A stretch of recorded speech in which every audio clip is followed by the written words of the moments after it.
and I've been ranting for a couple of hours here. Let's pick up some of your rants. Tina in Staten Island, New York, listening on WWRL. Hey, Tina, what's up? Hi, Tom. So great to speak with you. I'm a huge fan. Thank you so much for everything you do. I just wanted to call because I'm actually a law student at Brooklyn Law School, and a group of us went down to Pennsylvania yesterday to serve as legal observers to make sure that things went smoothly. They had the voter ID law. Things were confusing, so we thought that there would be voter suppression going on. So we went down there, and what I witnessed, I was stationed in Wilkes-Barre, Pennsylvania, and it was astounding. I couldn't believe what I was seeing. Minority voters were being turned away. My first issue, first of all, the discretion of the election officials is really mind-boggling to me because a couple of my friends got stationed where there were old Democrats working there, and they were able to really work together with the election workers, whereas I got stationed somewhere where there were all Republicans, and so they were very hostile towards me. And I had to stay outside. I stayed outside for 14 hours, speaking to voters, engaging, making sure no one was getting turned away. And people, first of all, they only had 20 provisional ballots, which is ludicrous. My friends that were at other poll sites, they had hundreds of provisional ballots. So what happens is a provisional ballot is so that if you're not on the voter rolls and you believe in good faith that you are registered and you should be able to vote there, you fill out a provisional ballot, and then the Board of Elections looks into it. If you are truly registered, it counts. If you're not, it gets thrown out. Right. So they only had 20 of those, and I had to fight tooth and nail to get anybody to be able to cast a provisional ballot. And what wound up happening was I noticed that all of the women that were certain that they registered through welfare, apparently when you sign up for welfare, they give you a voter registration form. Right. Across the state, all of the legal observers that I spoke with, these women were not actually registered. And we checked up with the Board of Elections to check on our own to see if they were registered, and they just weren't on the rolls, and they weren't registered. All of these registration forms seem to, get lost. And also, every problem that I had was with minority voters, either Black or Hispanic. They were redistricted, so they lived maybe a couple blocks away, and they were told that their poll sites were in other cities that was hard for them to get to, especially if they don't have a car. Or they were blatantly lied to and told, sorry, this isn't your poll site. You have to go to wherever, somewhere else. And then when I would check, when they would come out and tell me that, I would check on the Pennsylvania State website, and it actually was their poll site. And so they had to go back in, wait online again. Or they were just told, so maybe it wasn't their poll site, and they were told the wrong poll site to go to.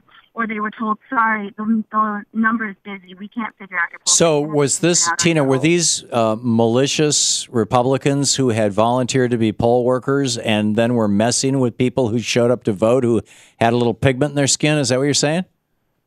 I believe that it was malicious. I mean, I guess they could argue that it's negligence or incompetence, but the fact that not one white person had this issue, to me, speaks volumes. Wow. I mean, how could it be that it was becoming almost a joke that when I saw minority voters walking in, I knew they were going to walk out with a problem, that it was such a high percentage. And they were being lied to, being told to go to the wrong place.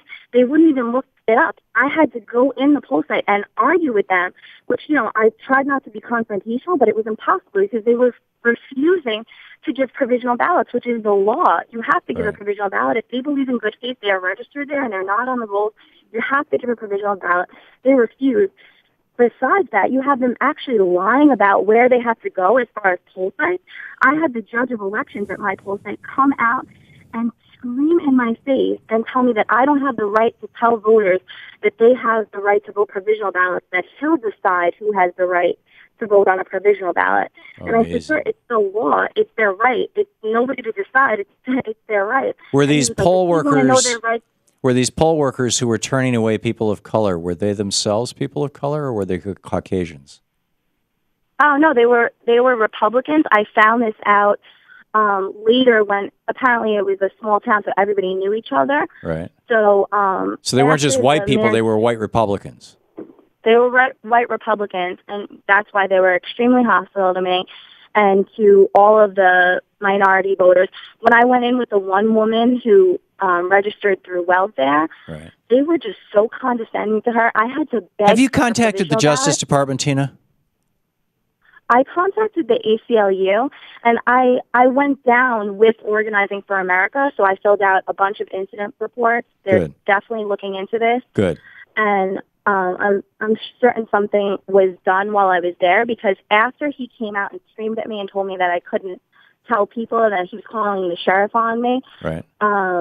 I called the general counsel for the Pennsylvania Obama campaign, Right. and he must have made some phone calls to, I guess, higher ups, and they weren't as hostile after that, and Right. people weren't coming out complaining as much.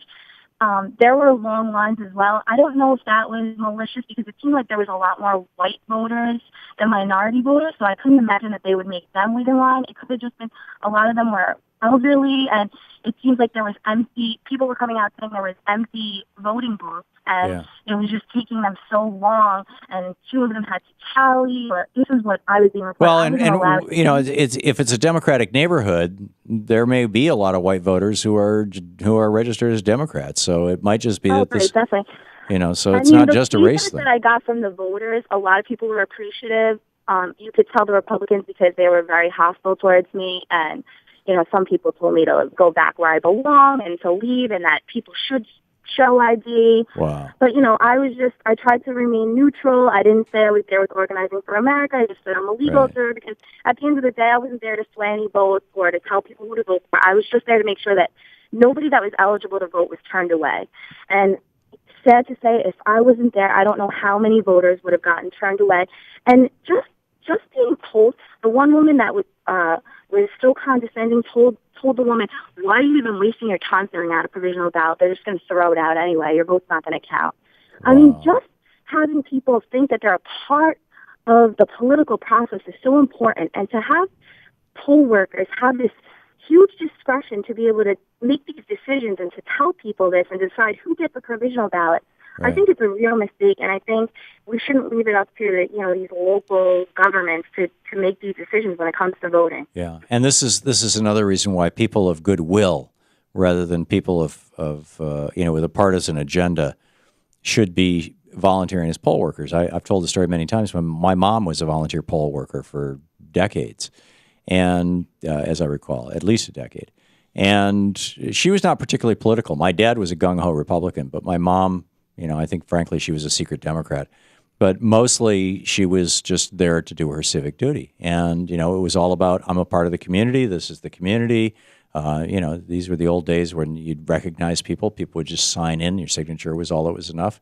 And so, but Tina, you are going to make one heck of a great attorney someday. I congratulate you on your volunteer work here. Thank you so much, Tom. I appreciate that. Thank you. Keep doing what you do. Okay, thanks for calling.